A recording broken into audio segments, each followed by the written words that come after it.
నమస్తే, welcome to Leo news. Jaganmohan Reddy హయాంలో IPS ఆఫీసర్గా పనిచేసినటువంటి సునీల్ కుమార్ మొదటి నుంచి వివాదరహితంగానే ఉంటూ ఉన్నారు. ఇక కూటమి ప్రభుత్వం అధికారంలోకి వచ్చాక జగన్మోహన్ రెడ్డి హయాంలో ఆయన అండ చూసుకొని ఆయన చేసినటువంటి దురాగతాలన్నింటినీ కూడా బయటపెడుతున్న పరిస్థితి.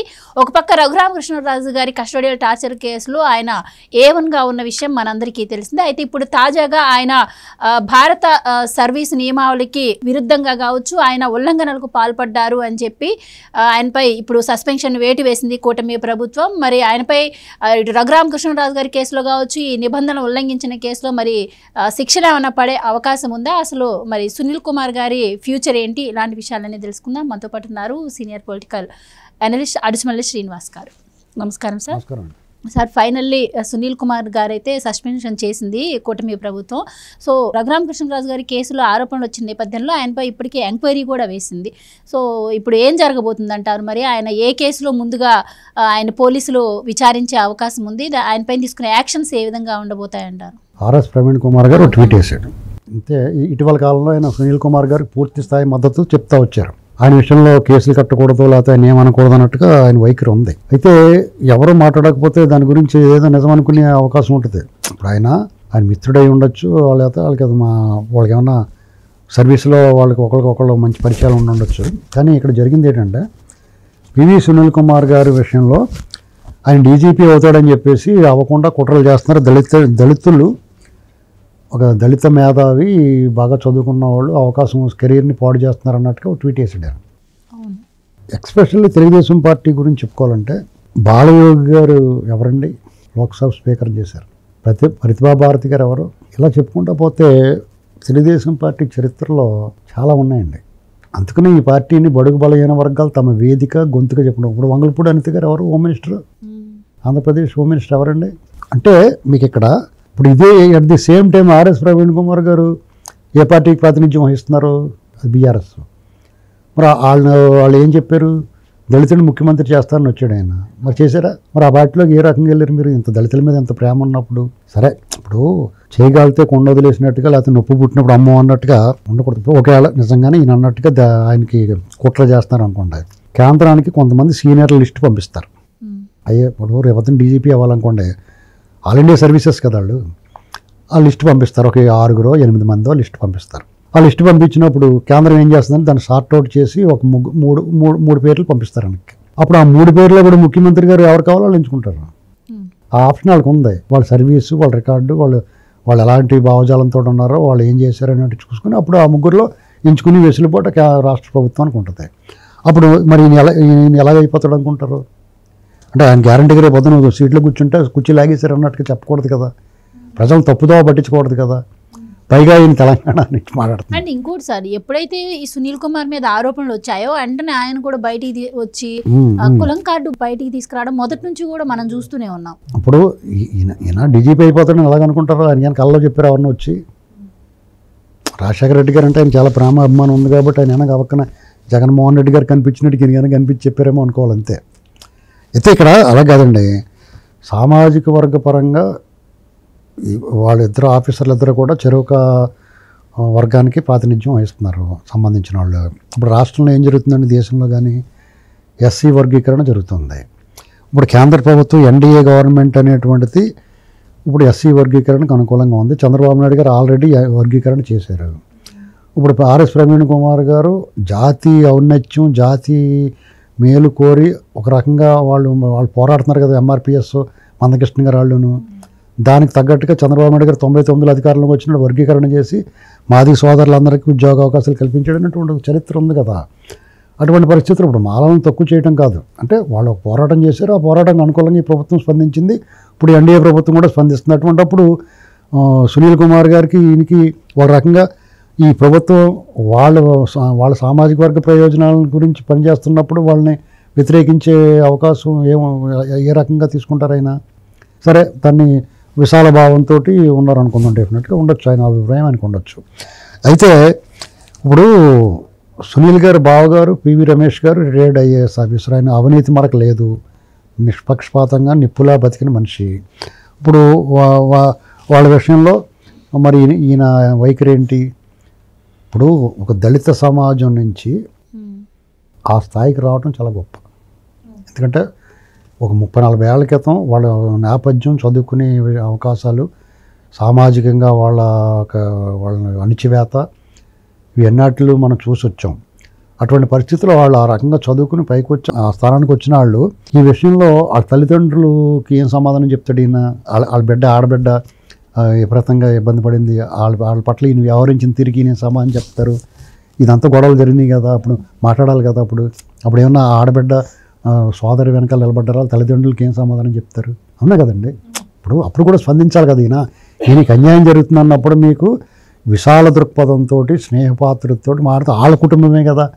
మరి వాళ్ళు జరిగినప్పుడు తప్పు ఇది, ఇలా చేయకూడదు, మనలో మనం కొట్టుకోకూడదు, మనలో మన విభేదాలు ఉంటే పరిష్కరించుకోవాలి, ఆడబిడ్డకి అన్యాయం జరగకూడదు అని చెప్పేసి మీరు చేయాల్సిన పరిస్థితి ఉంది కదా.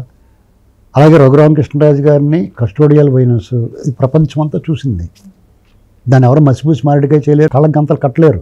ఎందుకంటే రాష్ట్రంలో రాజ్యహింసకి ప్రేరేపించబడింది ఒక ఎంపీని. భారత పార్లమెంట్ అంటే అక్కడ చట్టసభలో చట్టాలు చేసే సభలో ఈ దేశం దిశ నిర్ణయించే ఒక సభ నుంచి ప్రాతినిధ్యం వహిస్తున్న సాక్షాత్తు ప్రధానమంత్రి గారి సహచర సభ్యుడిని మీరు తీసుకెళ్ళి కస్టోడియల్ వైలెన్స్ చేసి చంపడానికి చూశారనేటువంటిది లోక విదితం కదా. ఆయన పదే అలవ లక్షణం అని చెప్పి మీడియా ముఖంగా చెప్పుకుంటున్నారు కదా. దానికి సమాధానం అప్పుడు ఎప్పుడన్నా స్పందించారా? అది తప్పు అని చెప్పేసి ఖండించాలి కదా. ఇప్పుడు ఒక అధికారి పబ్లిక్ సర్వెంట్ అండి, ప్రజాసేవకులు మీరు, వాళ్ళు ప్రజాప్రతినిధులు అంటే వాళ్ళ సేవల కింద లెక్క మీరు. మరి ఈ విషయంలో మరి దానికి సమాధానం ఏం చెప్తారండి? ఇప్పుడు ఇవన్నీ గమనించుకోవాలి కదా. ఇవన్నీ ఉండగా ఆయన ఎలాగైపోతాడు? ఇప్పుడు ఆయన డీజీపీ ఎలాగైపోతాడని చెప్పమనండి. అంతేకాదండి, ఇప్పుడు వాళ్ళు ఏం చేశారు? జగన్మోహన్ రెడ్డి గవర్నమెంట్లో సోషల్ మీడియాలో ఎవరన్నా ఒక పోస్ట్ పెట్టినా వాళ్ళ అభిప్రాయాన్ని, భావ ప్రకటన స్వేచ్ఛ అని మాట్లాడుతున్నారు కదా. ఇప్పుడు వైసీపీ వాళ్ళందరూ నాయకులందరూ కూడా ఇప్పుడు ధర్మపన్నాలు వలిస్తున్నారు. రాజ్యాంగము, చట్టము, భావ ప్రకటన స్వేచ్ఛ, అంతర్యుద్ధాలు ఇలాంటివన్నీ మాట్లాడుతున్నారు. మరి అప్పుడు సోషల్ మీడియాలో పోస్ట్ అంటే బూతులు కూడా కాకుండా సామాజిక మాధ్యమాల అభిప్రాయాన్ని, ప్రభుత్వ నిర్ణయాలు వ్యతిరేకించిన వాళ్ళనే అర్ధరాత్రులు కూడా ఒంటి మీద బట్టలు ఉన్నాయో లేదో చూడకుండా పట్టుకుపోయి తీసుకెళ్ళిపోయారు కదా. చాలా దారుణంగా కొట్టి ఎరగొట్టేశారు కదా. వాళ్ళని పట్టుకుని వాళ్ళు బయటకు వచ్చినట్టు చూస్తుంటే నడవలేకపోయారు. రఘురామకృష్ణరాజు గారిని ఎరగొట్టేసి చంపేస్తాను చూస్తున్నారు కదా. పైగా రఘురామకృష్ణరాజు గారు ట్రీట్మెంట్ ఇస్తాను బెదిరించేవారు నమూనాగా తీసుకుని. ఈ అన్నిటికి నేతృత్వం వహించాడు ఈయన శాఖ కదా, సిఐడి చీఫ్ కదా ఈయన. మరి ఇలాంటివన్నీ ఉన్నప్పుడు అప్పుడు రాజ్యాంగము, సిఆర్పిసిలు ఇలాంటివి ఏమి లేదా? చట్టాలు ఆ ఉల్లంఘనలో అదే తప్పయ్య బాబు ఇలా చేయకూడదు మన ఆఫీసర్లు. ఇప్పుడు కానీ ఇక్కడ మీరు చెప్తున్న దాన్ని బట్టి ప్రవీణ్ కుమార్ గారు కూడా ఒకటి ఆలోచించాలి కదా. మీరంటే అఖిల భారత సర్వీస్కు చెందిన అతను మరి అధికారులకు సమాచారం లేకుండా అమెరికా వెళ్తున్నానని యూకే వెళ్ళడం, ఇప్పుడు అది ఇంకో వైలేషన్, పాల్పడ్డట్టే. అది ఒక వైలేషన్. అంటే మీరు ఐపీఎస్ అధికారి అయితే మీ కనుసన్నల్లో ఉండి మిమ్మల్ని ప్రేమించే ప్రభుత్వం ఉంటే మీ ఇష్టమైనట్టు చేస్తారా? ఆ రూల్స్, సర్వీస్ రూల్స్ మీకు అప్లై అవ్వవా? అదొకటైతే మానవీయ కోణంలో ఒక దళిత యువతి ఒక అధికారి భార్య అయిన పాపానికి, సర్వాధికారులు ఉన్న అధికారి అయిన పాపం డొమెస్టిక్ వైలెన్స్ జరగలేదా?